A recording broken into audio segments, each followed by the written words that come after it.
आदाब दोस्तों, मैं हूं सोनाली। स्वागत है आप सभी का मैटनी शो में। मैटनी शो में हमारे आज के सेगमेंट का नाम है भारत टॉकीज। कुछ दिन पहले Amazon प्राइम वीडियो ने अपने प्लेटफॉर्म पर जुलाई में रिलीज होने वाली फिल्मों का लाइनअप अनाउंस किया था। उन फिल्मों में से फहद फाजिल की मालिक और फरहान अख्तर की तूफान रिलीज हो चुकी है। 22 जुलाई को उस लाइनअप में से एक और फिल्म रिलीज हुई, नाम है सारपट्टा पेरंबरे। 13 जुलाई को रिलीज हुई फिल्म के ट्रेलर से पता चलता है कि ये तमिल फिल्म एक बॉक्सिंग ड्रामा है। हाल ही में रिलीज हुई तूफान भी बॉक्सिंग के खेल को सेंटर स्टेज बनाकर रची गई कहानी थी, लेकिन उसे ऑडियंस की तरफ से कुछ मिक्स्ड रिस्पॉन्स सा मिला। अब आई है सारपट्टा पेरंबरे। क्रिकेट प्रेमी देश में बॉक्सिंग पर बनी ये फिल्म स्टैंड आउट करती है या नहीं, यही जानने के लिए हमारे साथी अमन ने ये फिल्म देख डाली। फिल्म में उन्हें क्या अच्छा लगा और क्या बुरा, आज के रिव्यू में यही जानेंगे। शुरू करने से पहले बता दें कि फिल्म का तेलुगु वर्जन भी साथ ही रिलीज किया गया, सारपट्टा परंपरा के टाइटल से। किरदारों के नाम के अलावा दोनों वर्जन में कोई अंतर नहीं है। हमारे साथी अमन ने भी फिल्म का तेलुगु वर्जन ही देखा है और आइए जानते हैं उन्हें ये फिल्म कैसी लगी।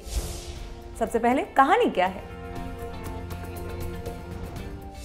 70 के दशक का चेन्नई इमरजेंसी लागू हो चुकी है। फिल्म की शुरुआत में ही ये बात क्लियर हो जाती है जब बैकग्राउंड में कुछ लोग इंदिरा गांधी को तानाशाह बता रहे होते हैं। कहानी खुलती है समरा से। फैक्ट्री में मजदूरी करता है, बोझ ढोता है, इंतजार करता है तो बस अपनी शिफ्ट खत्म होने वाले उस सायरन के बजने का। जैसे ही सायरन बजा, समरा फौरन हवा हो जाता है और पहुंच जाता है बॉक्सिंग का मुकाबला देखने। समरा खुद कोई बॉक्सर नहीं है, नहीं कभी किसी कोच से ट्रेनिंग ली है, लेकिन बचपन से ही उसे बॉक्सिंग से बहुत लगाव रहा है। बॉक्सर्स को लड़ता देख खुद उनके मूव्स ट्राई करने लगता है। समरा और उसके गांव के अनगिनत लोग बॉक्सिंग का मुकाबला देखने के लिए जमा हुए हैं। अपने सारपट्टा समुदाय को सपोर्ट करने आए हैं।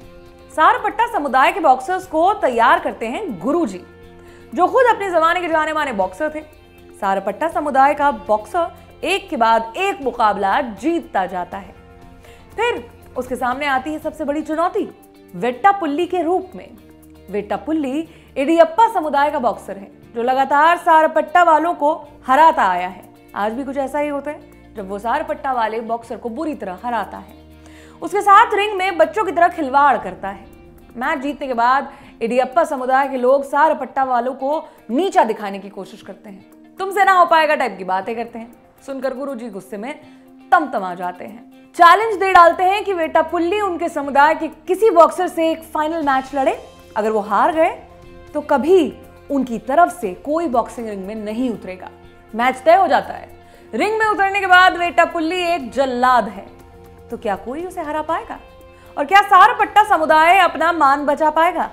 और समरा इस पूरे इक्वेशन में कहां फिट होता है, यही फिल्म में आगे देखने को मिलता है। वेट्टापुल्ली और सारपट्टा समुदाय के बीच होने वाले इस मैच को मेन प्लॉट की तरफ पेश किया गया है, लेकिन कहानी सिर्फ इतनी ही नहीं है। ये मैच होने से पहले और उसके बाद भी कहानी में बहुत कुछ घटता है जो आपको एंगेज करके रखता है। अब आपको ये फिल्म क्यों देखनी चाहिए, उन कारणों पर हम बात करेंगे। नाक से ऊंचा कुछ नहीं। कहते हैं कि बॉक्सर्स अपना झगड़ा सिर्फ रिंग तक रखते हैं, उसे बाहर आते ही सब नॉर्मल हो जाता है, लेकिन यहाँ ऐसा नहीं है। यहाँ बॉक्सर अगर हारा तो रात को आवारा घूमता शराबी भी उसे कोस कोस कर जाएगा, बॉक्सिंग पर अपना ज्ञान देकर जाएगा। अगर बॉक्सर जीता तो उसे पूरा गांव, पूरा समुदाय सिर आंखों पर बिठा लेगा। फिल्म में बॉक्सिंग को सिर्फ एक गेम की तरह इस्तेमाल नहीं किया गया, बल्कि बॉक्सिंग एक जरिया है, एक समुदाय का दूसरे को नीचा दिखाने का जरिया, एक कोच का दूसरे कोच को अपनी जगह दिखाने का जरिया। गर्व एक बेसिक ह्यूमन ट्रेट है जो हम सभी में किसी न किसी स्तर पर पाया जाता है।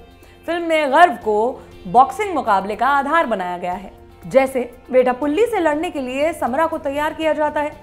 इस बीच पूरा गांव समरा के सामने एक ही बात दोहराता है कि सारपट्टा समुदाय का सवाल है, उसके लिए तुम्हें जीतना ही होगा।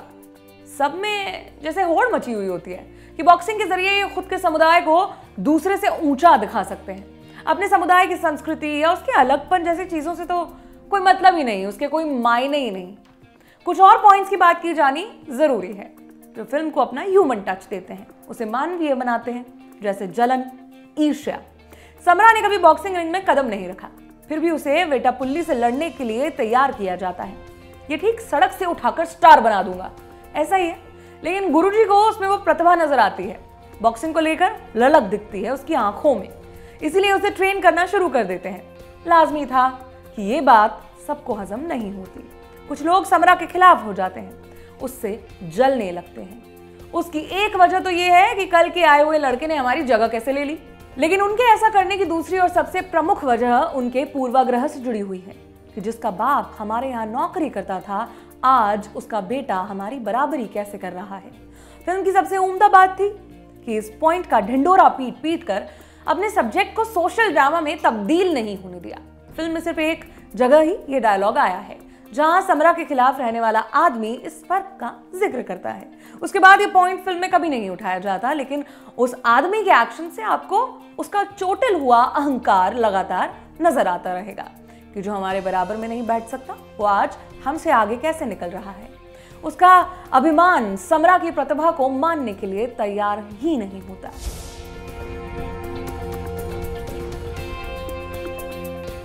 फिल्म को लिखा है तमिल प्रभा और पा रंजीत ने। पा रंजीत फिल्म के डायरेक्टर भी हैं। इन दोनों की तारीफ होनी चाहिए बॉक्सिंग जैसे स्पोर्ट के इर्द गिर्द ऐसी कहानी रचने के लिए, मद्रास वाले चेन्नई की झलक देने के लिए, इंदिरा गांधी सरकार की इमरजेंसी के दौरान तमिलनाडु में घटती घटनाओं का पॉलिटिकल बैकड्रॉप देने के लिए, बॉक्सर्स को इंसान बनाने के लिए, उन्हें लार्जर देन लाइफ इमेज न देने के लिए। मानवीय पोर्ट्रेयल है तो उनमें कमियां भी होंगी। वो अपनी ऑडियंस के लिए कुछ सवाल भी छोड़ जाएंगे। ऐसा ही एक सवाल छोड़ा फिल्म में गुरुजी के बेटे ने। गुरुजी ने अपनी जिंदगी बॉक्सिंग को समर्पित कर दी। वो एक आदर्श कोच हैं, हाँ थोड़े सख्त और गुस्सैल किस्म के भी हैं। उनसे बॉक्सिंग सीखने वाले उन्हें बहुत मानते हैं।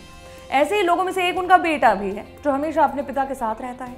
बचपन से बॉक्सिंग की प्रैक्टिस करता है ताकि एक दिन अपने समुदाय के लिए लड़ सके, अपने पिता का सीना गर्व से चौड़ा कर सके। लेकिन उसकी सारी की सारी उम्मीदें धरी की धरी रह जाती हैं जब उसके पिता समरा को ट्रेन करना शुरू कर देते हैं। उनका बेटा बचपन से जो सपना देख रहा था वो 1 मिनट में चूर हो जाता है। बर्दाश्त नहीं कर पाता, आखिर बचपन से मेहनत की, जो पिता ने कहा वो आंख बंद करके मान लिया। फिर भी वो असली हकदार क्यों नहीं? उसके मन में उमड़ती है कश्मकश उसे बेचैन कर देती है। उसकी गलती ना होते हुए भी उसे कसूरवार जैसा महसूस कराती है और ऑडियंस के लिए छोड़ जाती है एक सवाल कि क्या सिर्फ मेहनत ही प्रतिभाशाली होने का आधार है?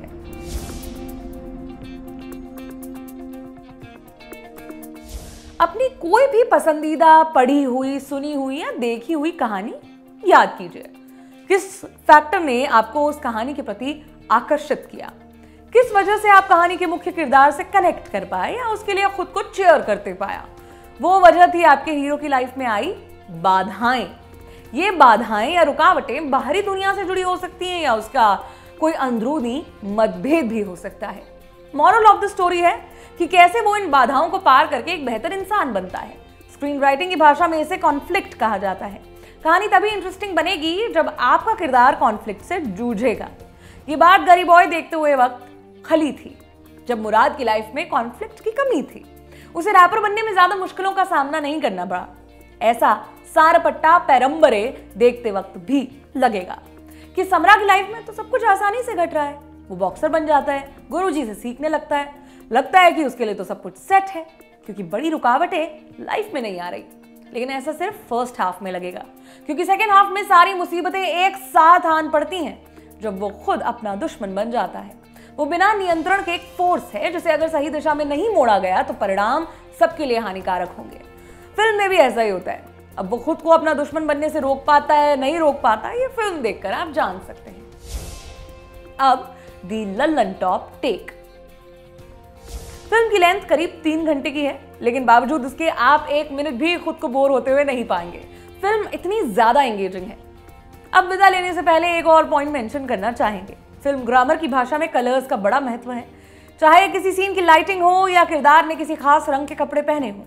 एक अच्छी फिल्म में ऐसी तमाम बातों का खास मतलब होता है, ख्याल रखा जाता है। सारपट्टा पैरंबरे से ही एग्जाम्पल देते हैं। समरा की फाइनल फाइट से पहले सबका उससे भरोसा उठ जाता है। किसी वजह से लगता है कि समरा उस रिंग में अपनी जगह डिजर्व ही नहीं करता। समरा खुद को साबित करने में जुट जाता है और करता भी है। अंत में अपनी फाइट में ब्लू कलर का रोब पहन कर आता है। सिनेमा की भाषा में ब्लू कलर भरोसे और आस्था को दर्शाता है। बिना कुछ कहे भी मेकर्स ने स्टेटमेंट दे दिया। फिल्म की लेंथ देखकर वैसे आप हिचकिचाइएगा मत। क्योंकि एक बार शुरू करने के बाद फिल्म पूरे किए बिना बंद करने का आपका मन नहीं करेगा। देखते रहें द लल्लन टॉप। मेरा नाम है सोनाली। आज के मैटनी शो में आपके लिए बस इतना ही। शुक्रिया।